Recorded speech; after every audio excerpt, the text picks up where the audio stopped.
Aloha, I'm Eva Andrade. I'm the president and CEO of Hawaii Family Forum. And on today's episode of Faith in Politics, we are going to try to navigate the media storm that has been generated ever since the election. So let's chat about that.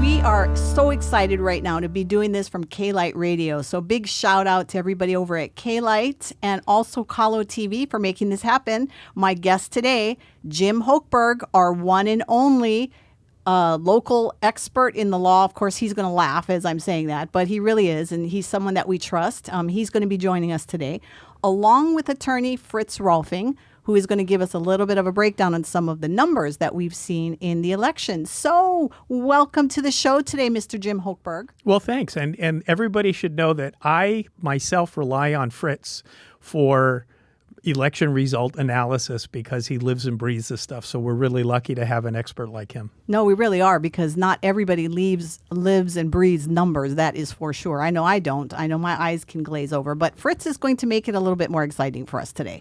So, Mr. Jim Hochberg, are you able to sleep over these past few days? You mean because of the election that's still ongoing? Yes. Oh, of course. God's in control. Jesus is on the throne. Trump's going to get reelected. Well, as we were talking before we started the show today, I've worked with you for so long. I know that one of the reasons that you're able to do that is because you truly believe that justice is going to prevail. And even after all of this media storm announcing Joe Biden president-elect, you believe that President Trump is going to have a second term. Am I correct? You are correct. We're going to see Micah 6:8 in action. So before we jump into all of the details we're going to be talking about today, I'm just curious, though, how do you think that's going to play out? So you know half of the country right now is rejoicing because of President-elect Biden, which has been announced by the media. But what is going to happen if, for some reason, after all this plays out, President Trump gets a second term? Do you think that suddenly all these people are going to be, okay, well, that's it? Or do you think we're going to have 4 years of pandemonium and chaos? There's a third option. They're not going to be okay. They're going to want to do pandemonium, but the federal government isn't going to allow it like they did before the election because elections impact those kinds of decisions. I think they're going to be very upset, but I don't think they're going to get away with what they got away with earlier this year. Yeah, and I think, in the show today, we really want to talk about that. So I want to do two things today, Jim Hochberg, and I want you to help make that happen. So what I want to do is I want to paint this picture of what people are hearing in the media. Okay, so no matter what you believe about the reports of the media, I want to start with that. Okay, so we're going to start with what people are hearing. And then I would love to get your opinion on what people are hearing so that as their friends and family are quoting these things to them, that they're able to have a decent conversation with them. Are you willing to do that? I am. And I think it's really important that meaning is... We have to understand that meaning is based on the content of what you're hearing and the context in which it's being said. That's how you arrive at meaning. If you simply accept what you're being told without putting it in the right context, you'll be misled. And I think that's what's going on. Well, we want to make sure that that's our biggest message in every show we always do, is that there is a responsibility on each person to make sure what they're hearing is factual. And I know we're expecting a call from Fritz to come in. So once that call comes in, then we're going to go ahead and jump to that call with Fritz. So we will make that happen. So let me start the context before he calls. The context of this election started at the last election. And the context is that the media and the Democrats from day one for the last 4 years have been just pummeling President Trump with all kinds of claims, accusations, investigations. And that's part of the context of the election, because the voting is not being done in a vacuum. And there's evidence, there's a reason to believe that the way the vote counting is being done is simply a continuation of the context from before the election. Okay, so I believe that we do have Fritz now on the phone, and we'd like to welcome him to the show today. Fritz Rolfing, welcome to the program. Hi, Eva. Glad Hey, to Fritz. be here. Yeah, and we've got Jim Hochberg here too, Fritz. So, we're going to have a very good conversation with the two of you. So, Fritz, All right. I know that one of the things Jim and I were talking about before we got you on the phone is how much you love numbers and you like statistics, and you actually live for this stuff, right? After an election, you're actually digging through all of the results because you like to get down to some of the things regular people may not know. Am I correct? It is, and one of the things I thought about this as you were after you had asked me to come on, and my feeling is that people think numbers are dry, dry data, but numbers tell a story, and what you have to do is understand what story they're telling, and they can tell many stories, and there are some very interesting ones that have come out of this election, as come out of all elections. Yeah, so before we jump into the national scene, which is probably going to take the bulk of the conversation, I do want to get your thoughts on the Hawaii election, because when we look at the numbers, we know that there was in Hawaii, there was 365,000 votes for Joe Biden and 196,000 for Trump. And when you looked at those numbers, you had some thoughts about the increase in turnout. Would you like to share your thoughts on that? Sure. Like you said, and like everybody has said, there was a large increase in voter turnout. But what the nature of that increase is also a separate story. And so what we saw between comparing from 2016 to 2020, which is interesting because you had one of the same people on the ballot was Donald Trump. And then in 2016, Hillary Clinton was the Democratic Party nominee. This year, of course, it was former Vice President Biden. And so there was a large difference in the votes that both those candidates received. Joe Biden received almost 100,000 more votes in Hawaii than Hillary Clinton did, that's significant, but it's consistent with the increased turnout. But it's also interesting that Donald Trump, despite being a Republican and all of the negative press that he's gotten for 4 years, especially in Hawaii, he had an increase of almost 68,000 votes over his 2016 total. And to me, that's something worth looking at, that you had 68,000 more people in Hawaii, despite his party and his bad press. 68,000 more people in Hawaii came out and filled in the ballot for Donald Trump, who happened to be at the very bottom of the long list, if you recall your ballot, of presidential nominees on our ballot. And so when I look at the increase for Joe Biden and the increase for Trump, what struck me that was interesting was if you just take the voters the new voters, right, the new people that voted either for Biden or for Trump in 2020, that Trump garnered about 40% of those new voters, and that is a big surprise to me because if he was terribly unpopular, which normally an incumbent that if an incumbent is going to lose an election, it's usually because they become very unpopular. But they don't. I've never seen a situation where the incumbent actually increases their vote total, and yet the challenger in Hawaii, at least, the challenger, it had even a larger increase. It's very unusual, but it's also unusual that such a high percentage compared to the previous election would have gone for Trump. So 40% of the new voters, now 60% of them went for Biden, but still, when you're starting at 30%, right, that Trump got in the 2016 election, to me, it's significant.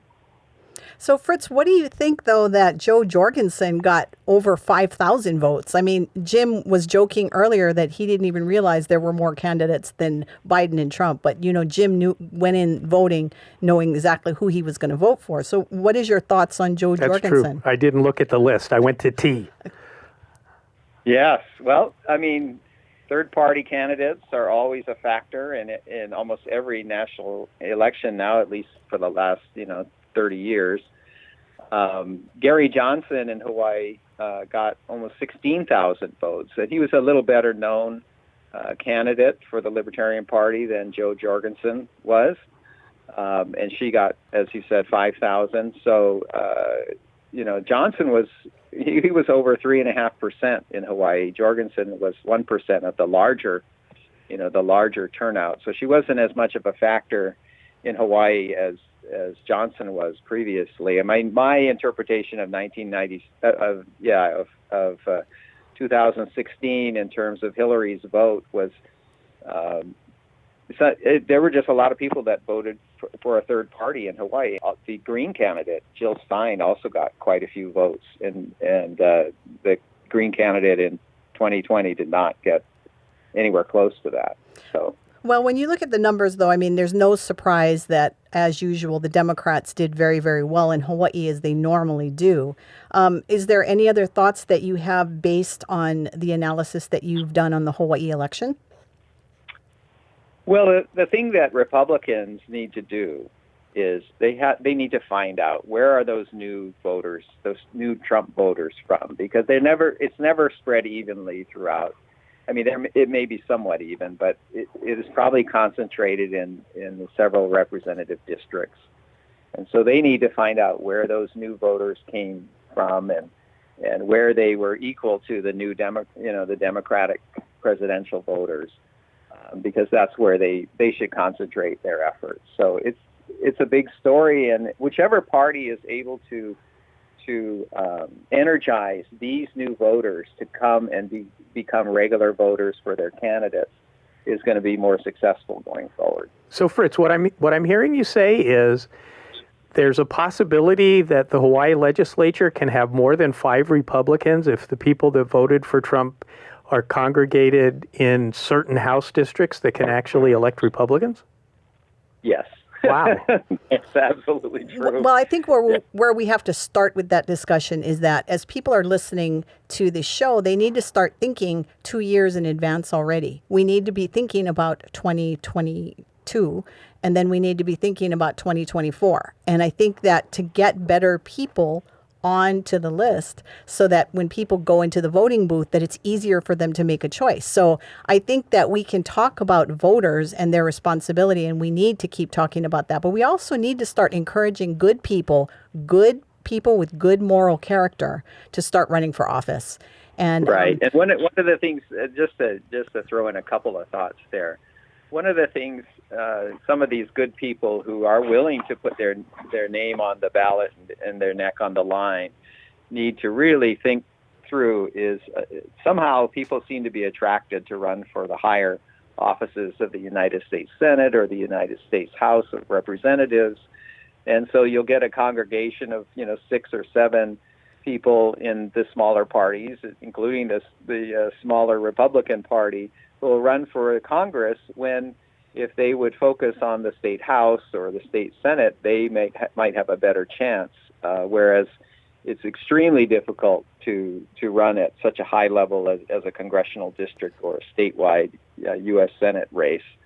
So if you hear somebody who's thinking of running for a very high office, if they don't have any political experience, perhaps you could encourage them to consider running for a state or a county office instead, and put their effort in something that is a doable win and not something that is going to be unsuccessful, because that brings up the other issue that came up. And I compared the vote for the Democratic Party's presidential candidate to the combined vote of the nominees of the Democratic Party for Congressional District 1 and Congressional District 2. And there were more votes for Biden than for, if you combine those two now congressman-elect.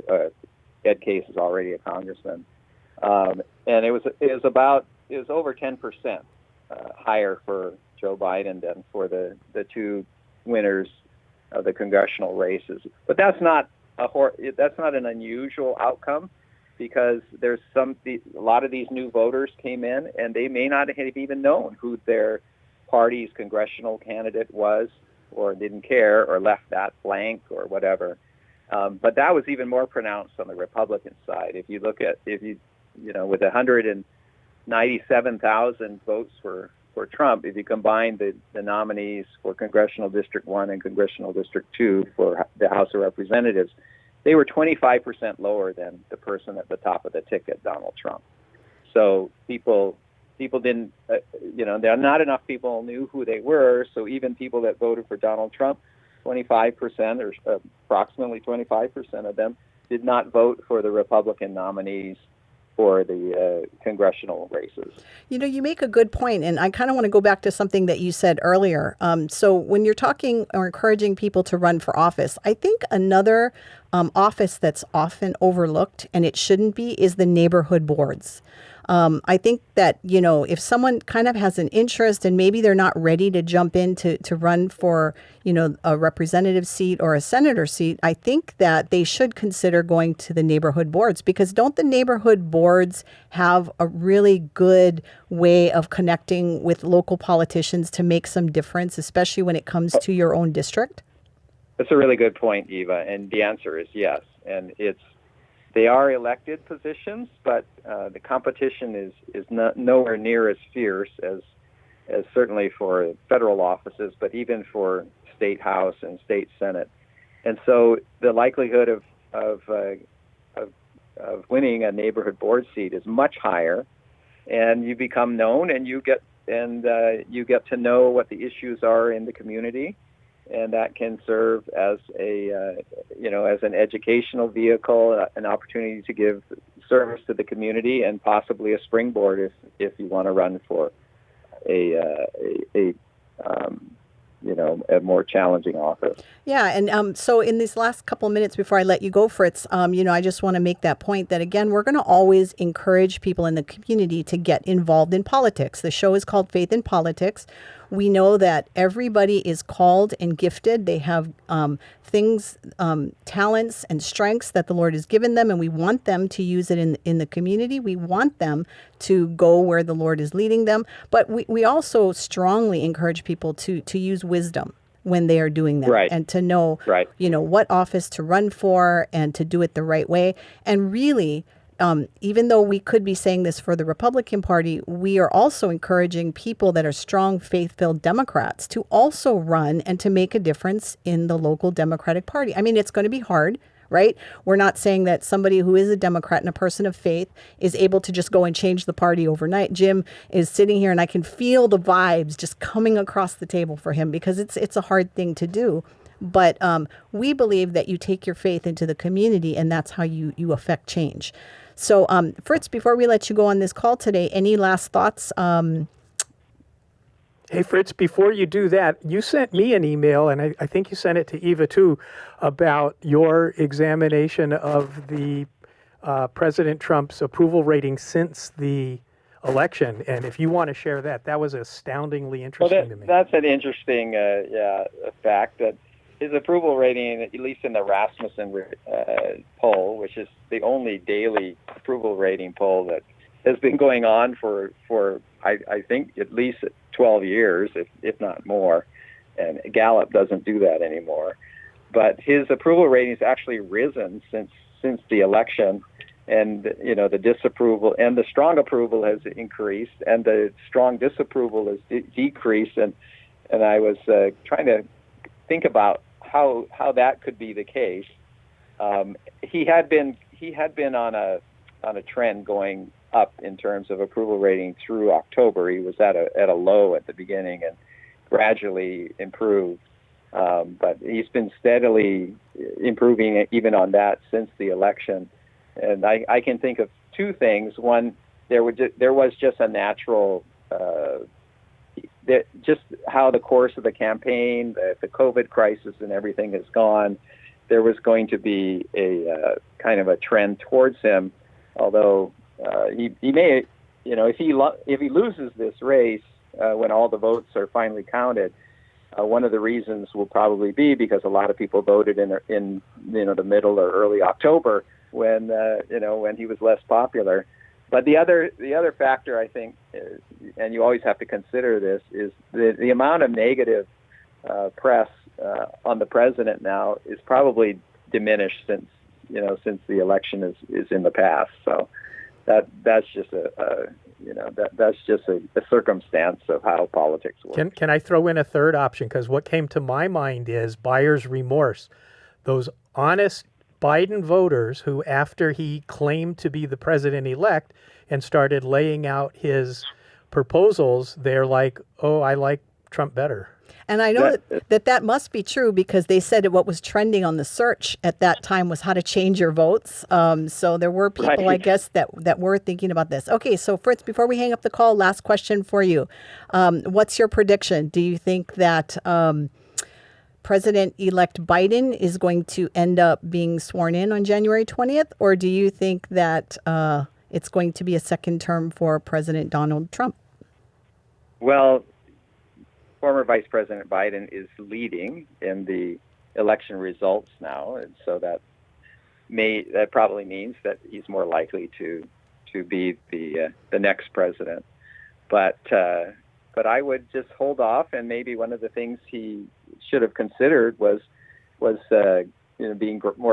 being gracious and saying thank you for predicting that I'm going to win. I think I am going to win. But let's let the whole process play out, and let the votes get certified, and then I'll declare victory. It's hard to resist, though, when powerful media say you're the winner, then to say, oh well, why don't we hold off? But he's got the upper hand right now, but we'll see how it all works out. Well, we appreciate you taking the time out of your very busy schedule to share your mana'o today, Fritz, and you're going to stay on my speed dial. And as we move through this very, very interesting process, we'll have you back. Thank you so much. Great to be here. Thank you for having me. Okay. Well, have a great day. Bye-bye. So, Mr. Jim Hochberg, let's continue this discussion on the media making the announcement of President-elect Biden. And I like to do that because I can see your eyes are just spinning behind your head every time I say that. So what people need to remember, they got to go back to probably maybe ninth grade in high school when we learned about our system of government. And for people like me, that was like a really long time ago. So you got to really dig into your memory. How does our system of government elect the president? What was that? Oh, the K. And maybe if you have it electronically on your phone or something, search for the word media, press, news, talking head. They have nothing to do with the selection of the president. So the role of the press is to report facts that are newsworthy. So when we're voting and when the states are tallying the election night results as they get released, in pieces, and the news reports the number of votes and that kind of a thing, that's all perfectly fine. That's their role.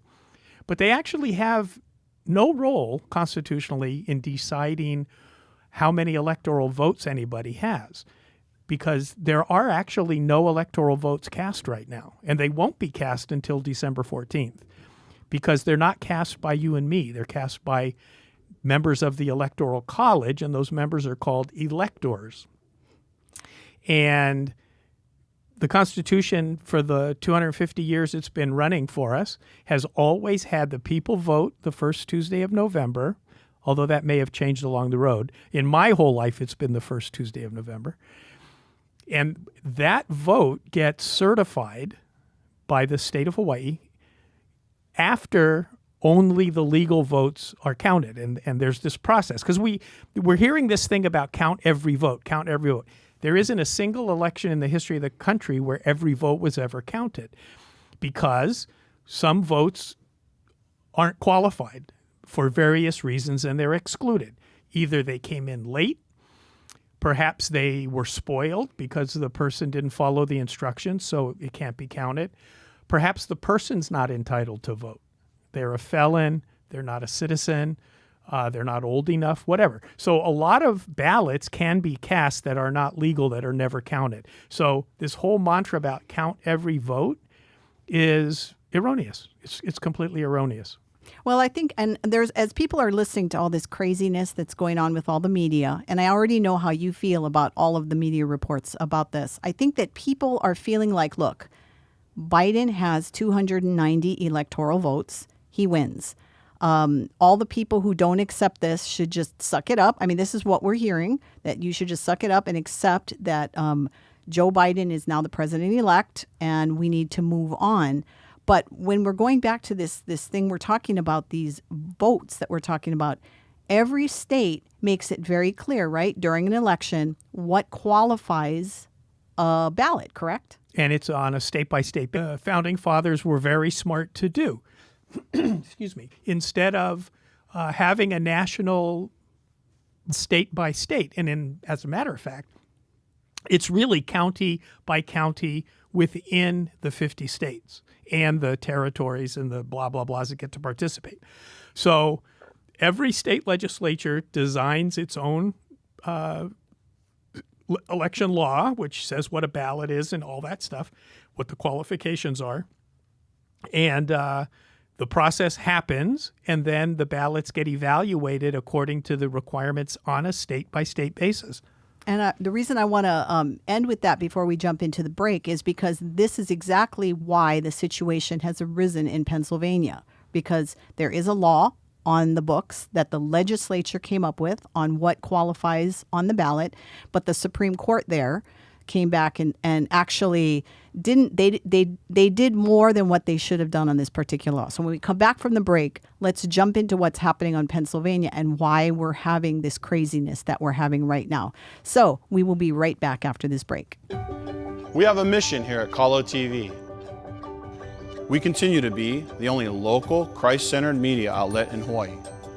God has planted this station to nourish believers and to harvest souls for eternity. It's a calling we hold dear, and today we need your help. Partner with us as we continue to create original local programs. We're so very grateful for that whole journey. Walking down to our story room. Oh my God. Showcase solid biblical teaching.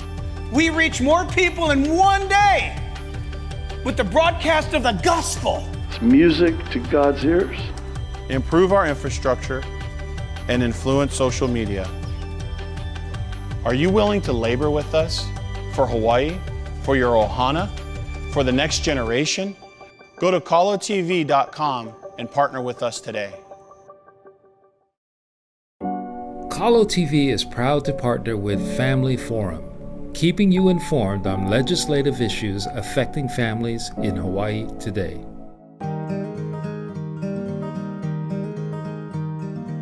Aloha, I'm Eva Andrade. I'm the president of Hawaii Family Forum, and we've been serving Hawaii's faith-based community since 1998. What we do is we provide research and education to the faith-based community to help them understand what's happening at the state capitol and what's happening on the issues that affect the families here in Hawaii. If you would like more information, please visit us on the web. But in the meantime, know that Micah 6:8 says that the Lord requires of us to do justice, to love mercy, and to walk humbly with your God. And we can help you do that, not only to raise your voice the way that the Lord calls us to raise our voice, but to understand the issues on a scriptural basis, or about what's affecting Hawaii's families. Mahalo.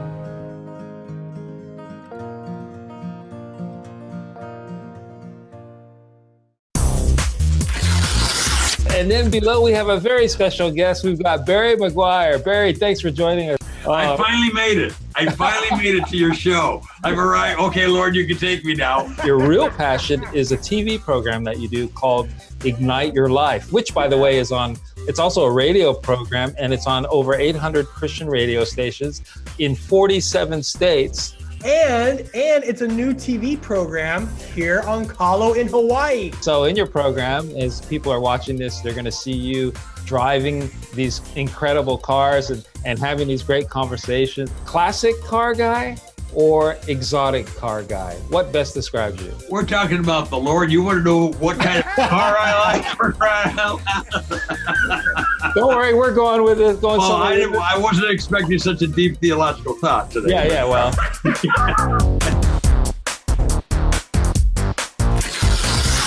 Welcome back. We know that everybody's been hanging on with bated breath, wondering how we're going to jump into this talking about what's happening in Pennsylvania. But before we do that, I want to talk a little bit about the 2000 election, because that has also been getting a lot of airplay on especially conservative stations. So Al Gore did not concede the election in 2000 until December. And then at that time was when Bush was formally declared the winner. So I know you've got some thoughts on that, Jim, that you'd like to share with our listeners today. Well, and it's really interesting because the tables were turned 20 years ago between the parties, because Al Gore was losing the popular vote to George W. Bush. So the Republican was winning, the Democrat was losing. Today we have Joe Biden, the Democrat, supposedly ahead, and the Republican Donald Trump behind. But the issues are exactly the same. In fact, I want to read a little bit from the Bush versus Gore U.S. Supreme Court decision, just a couple of sentences. So the issue for that case, listen to this. The issue was whether the votes that have been ordered to be counted are, under a reasonable interpretation of Florida law, quote, legally cast votes, close quote. Did they use the word legally cast votes? Quotes in the opinion. And I'm actually reading from a St. Louis Post-Dispatch December 10th, 2000 article.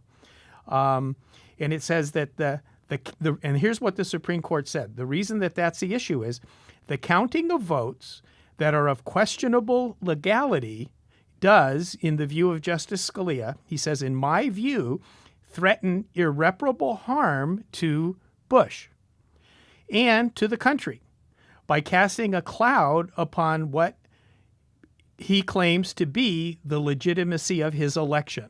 So you could actually take the name Bush out of there and put Trump in there, and it would be exactly the same situation. And that's what I find so interesting, is that part of the Gore v. Bush issue is not what the mainstream media is talking about, where they could be. In fact, on Twitter, there's a disclaimer when people are tweeting about vote fraud and stuff. The disclaimer that Twitter throws out there is this issue of vote fraud is disputed. Well, what's really disputed is the counting of the votes. So they, in lieu of or together with the disclaimer that they're giving, they could also put a disclaimer when Joe Biden, as the president-elect, is tweeted, they could say his vote count is disputed. I think but they don't do that. But Jim, I think this is why so many people are frustrated right now, right? Is because the media has played a lot of roles since Joe Biden has been named president-elect. They have decided that he's won this election, which made a lot of people angry because they feel like with the questions that are out there on these valid votes, these legal votes, that is he truly president-elect until the electors have done their job? So that's number one thing. The second thing that the media has done that's really frustrated people is now they're saying that all of these claims that are being brought up, and my research shows hundreds of affidavits have been formally filed on all these cases. The media is actually dismissing some of these affidavits. They're saying they're not, we've read this is not accurate. These are not good reports. Can I interrupt you? Because what the media's role is to report what the affidavit says. Well, they're not supposed to decide whether it's true or and not. that's and as an attorney, that's what I want people to understand is, does anybody in any case have a right to say that an affidavit is legal or not legal or fraudulent or not fraudulent if they are not a member of the judiciary? Well, yeah, sure. Anybody can say anything they want. Does it mean anything? Right. No. Right. So if I was going to be on a jury, right, so I'm going through the process of being selected, I would not be able to say, hey, I think this guy's guilty, so please sign me up to be on this jury pool. That wouldn't work? You would be bounced. Okay. Well, let's just say. Okay. So Jim, so now that we're talking about what happened in 2000, right? And so Gore finally concedes. And I want to make 2 notes about his concession speech. Number one, his concession speech at that time, when I read what people were saying about it, they thought it was actually a really nice concession speech. So he was trying to, he probably wasn't happy about the, the results, but they said it was a very decent concession speech. And what Bush did in his acceptance, very healing, and it was very affirming and very uplifting and very building, because even Bush at that time knew that the country was very, very torn. So moving fast forward now to today, where the media is calling the election, and a lot of people feel like this election should not be called. I want to get your thoughts on that. So let's go into Pennsylvania now. So we're in Pennsylvania, and explain to our listeners why the Supreme Court in Pennsylvania had to get involved on these ballots. So in 2019 in Hawaii, and at different times in different states, a lot of the states decided through their legislature to change the election law. We talked earlier about election laws are state by state. In 2019 in Hawaii, before there was COVID or anything else, Hawaii went to an all mail-in voting law. And Pennsylvania has all mail-in and stuff like that. And obviously, it's not really all mail-in because I voted in person, but that's what they call it. That's the name of the system. And so in Pennsylvania, because of all this media stuff about problems with the post office, remember President Trump was interfering with the operation of the post office, all these accusations. So a lawsuit was filed to change the dates that the legislation in Pennsylvania said ballots had to arrive, which they said to be it was counted 8 p.m. It had on to election arrive day. On election Right. day. So this is very black and white. Correct. This is not, somebody can think, okay, maybe 8:05 is okay, right? I mean, Correct. we're talking 8 but, o'clock. But is they 8 weren't o'clock. talking minutes or hours. So the lawsuit was that they wanted the court to change the language of the statute from received by to postmarked by. And the Supreme Court of Pennsylvania said, yeah, not only can it be postmarked by then, but you can actually receive it, I think it was 3 or 4 or 5 days later, and still count it. And I mean, it's if you go back to the Amy Coney Barrett confirmation discussion, she was very good at explaining to America that there's 2 views of what judges are supposed to do. Her view is they follow the law and they apply the law. The alternative view, which she doesn't follow, is they make it up to suit their desired outcome. The Pennsylvania Supreme Court made the law to suit their desired outcome. I don't happen to agree with that. Anyway, so that's what they did. So then the dispute went to the U.S. Supreme Court on whether or not Pennsylvania the court is allowed to change the statute for the election in the middle of the election because people had already started voting. The Supreme Court wasn't asked to decide the case. They were asked to set rules. So they said, Justice Alito said, you have to segregate from the votes that come in according to the statute all the ballots that come in according after the statutory requirement within the Supreme Court requirement. The idea being segregate means not mix them. And it means not count them right now either, does it? They didn't say you can't count them, and so Pennsylvania counted them, which is dumb because segregating means keeping them separate. But that's how Biden got the win. Well, it could be. They don't. I mean, they haven't. I haven't seen a report that says how many. All I saw is a news report that said Pennsylvania said, yeah, we put them in a different box, but we're still counting them. Well, the only reason that I say that it probably helped Biden is because most of the media outlets say that mail-in voting tends to help Democrats more. So I'm kind of making that assumption. I know you don't like assumptions, but that's kind of what I'm thinking. So the Pennsylvania Supreme Court says one thing. Trump has now asked the United States Supreme Court to weigh in. What are your thoughts? What do you think is going to happen with the Supreme Court? So it's interesting. Trump did not ask the Supreme Court to review that Pennsylvania Supreme Court ruling. The Republican Party did. Trump didn't actually have an interest because he hadn't received a vote. Although Rudy Giuliani has been everywhere, so he knows what's going on. I mean, but before Election Day is when the Supreme Court of Pennsylvania made their ruling. Right. And Trump didn't have an interest at that time because no votes had been cast that he knew about because nothing had been counted, right?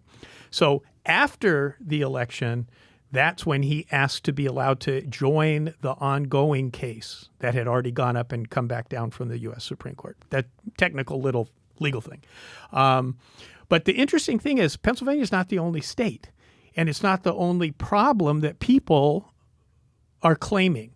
There's people with, I think they've got very good reputations for honesty and truthfulness, and they've got stature. They're not, they're not all just a postal worker that says my boss told me to backdate ballots, and that's one of the other issues.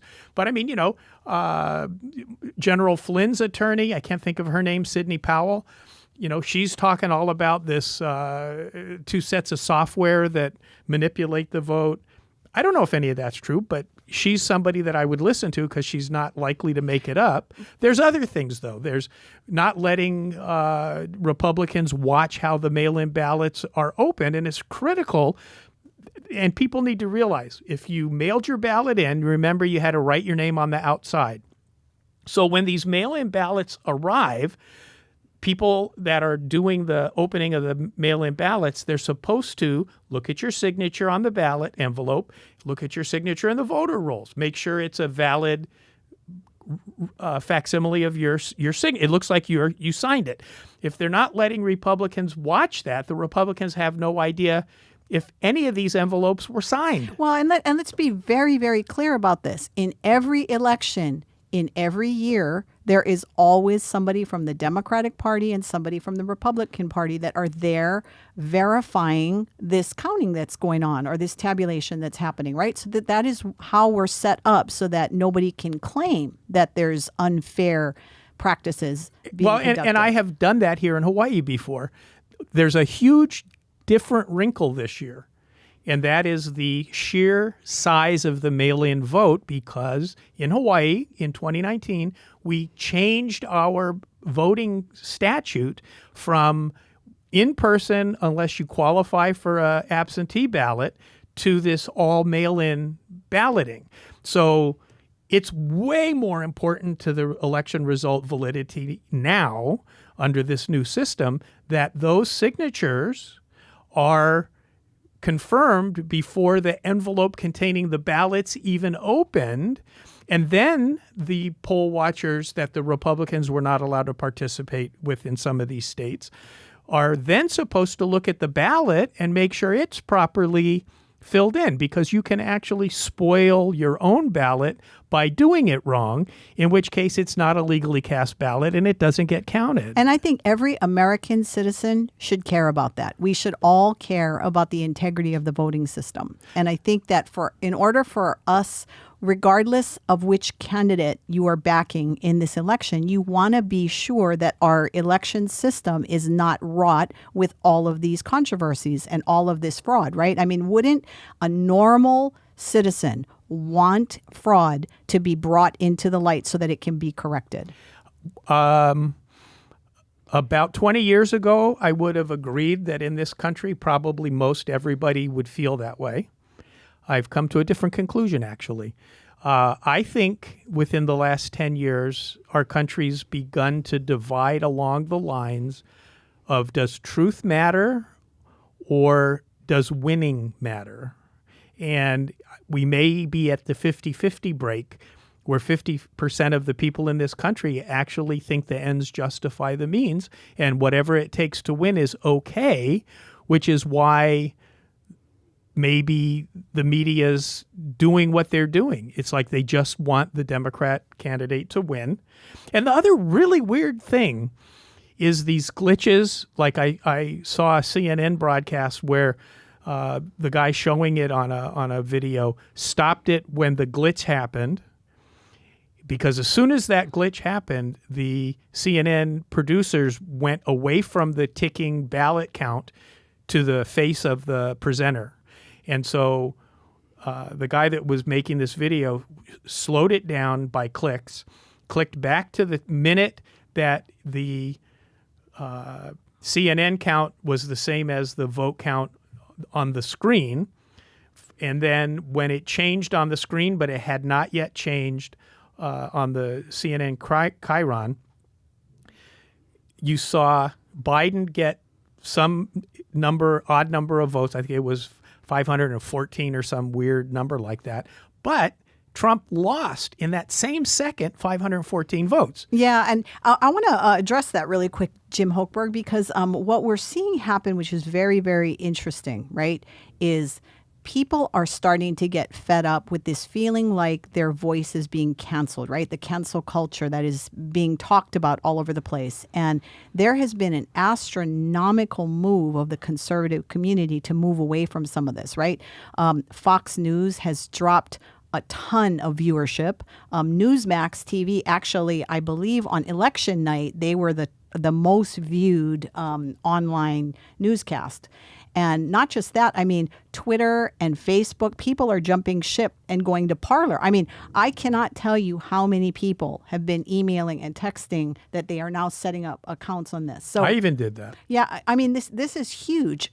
People are beginning to mistrust everything. I mean, and is that where we've come to? Have we come to a nation where we need to mistrust, or that we do mistrust everything that's being fed to us? So I'm a lawyer, so I kind of need facts. I don't like opinions or suppositions or conclusory information, which is what you get on the mainstream legacy media these days. So instead of telling me that there's no evidence of fraud in the election, which you can get that on almost every channel, I would really rather have them address the specifics that you can also get on other media sources of, okay, so wouldn't let the Republicans watch the postmarks and the signatures and all that stuff on the mail-in ballots. Boxes of ballots arrive at 4 o'clock in the morning. I mean, there's just long list of things that look like fraud. So instead of just telling me, oh, there is no fraud, they should say, well, this, 27 boxes of ballots that arrived at 4 o'clock in the morning by our investigation because the truck got a flat tire. I mean, you can't just dismiss the facts and say there are none. And so to answer your question, it's not that we mistrust everybody. It's that we are smart enough to make our own minds up if we are given the facts. So just give me the facts. Don't give me your opinion or your conclusions.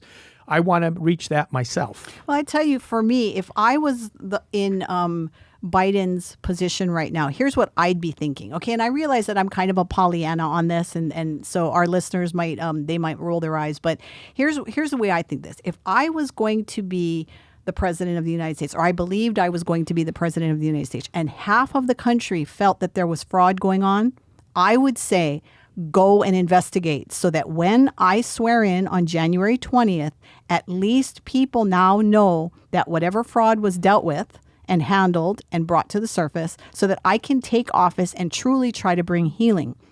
If, as the incoming president, I ignore that or say that it's not happening, which is what we're hearing, then isn't there going to be 4 years, say that all of this pans out and it is Biden that is sworn in on January 20th? Don't you think that half of the country for the next 4 years are not going to suck it up? They're not just going to sit back and say, yep, well, this is the way it is, let's move on. Are they going to feel that this election cheated them from their legal vote?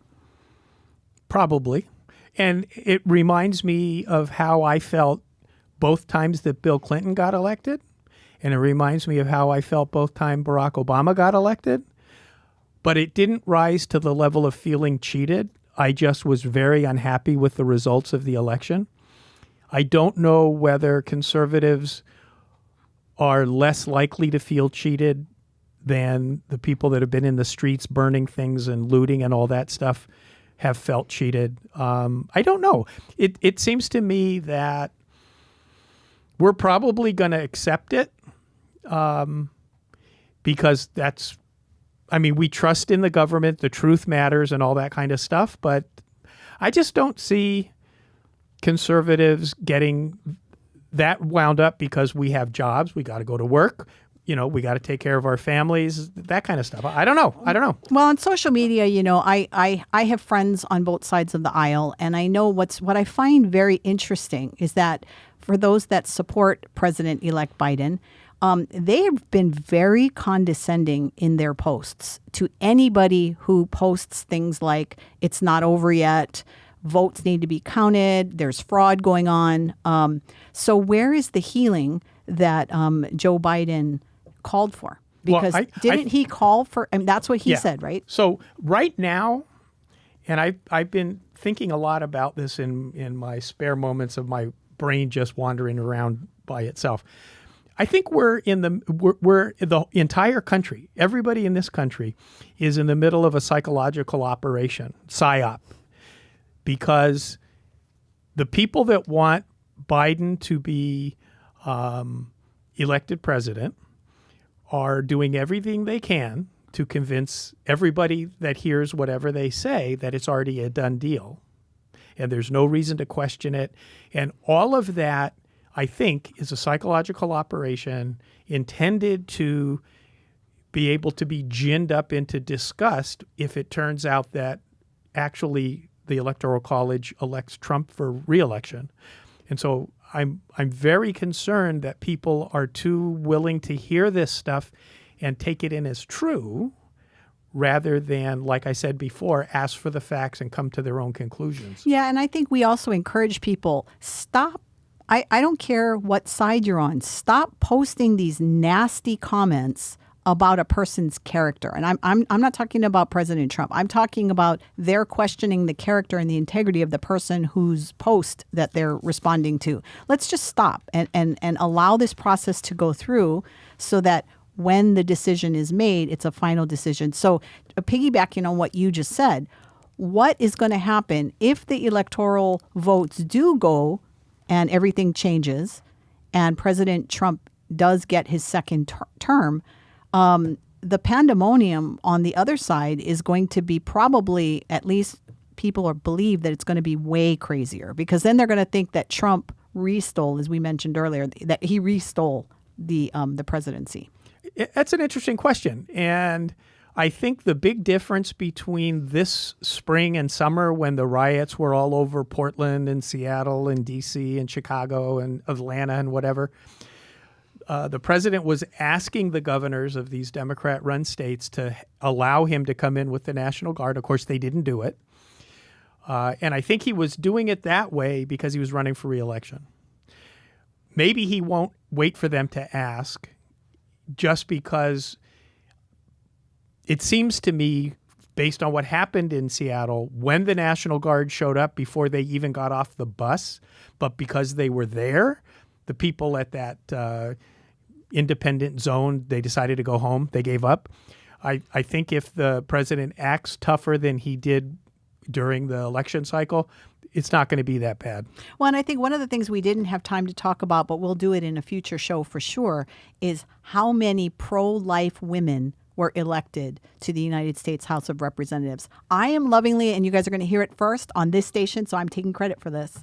I'm calling them the Life Squad. So they are going to be all of these women who are going to be the squad, but they're going to be the Life Squad, and there's more of them. So let's hope that they get a lot of media attention, so that every time the other side gets their little squad view, we will get the God Squad. If they all believe in God, then I'm happy to call them the God Squad. That's been taken. But yeah, but we'll definitely call them the Life Squad. So I do want to share one thing, because Please do. I was reading this AP article from 2000 about the Gore v. Bush case, and Justice Harding did not agree with the Florida court that said just keep counting, whether they're legal or not.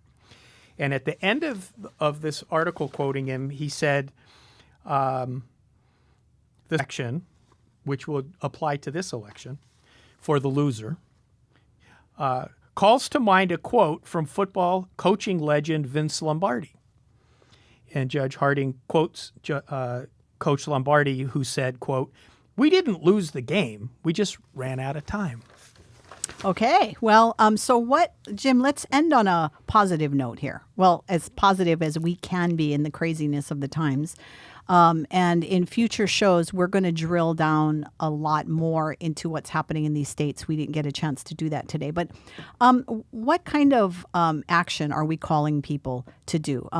So I'm going to tell you what I'm thinking, and I'd like you to jump in with your thoughts. So the first thing that we really want to encourage people to do is, first of all, take a deep breath, calm down, and believe that in this great nation there is a process. And the process has been started, right? The constitutional process. The Constitution. It'll end December 14th. Yes. So take a step back,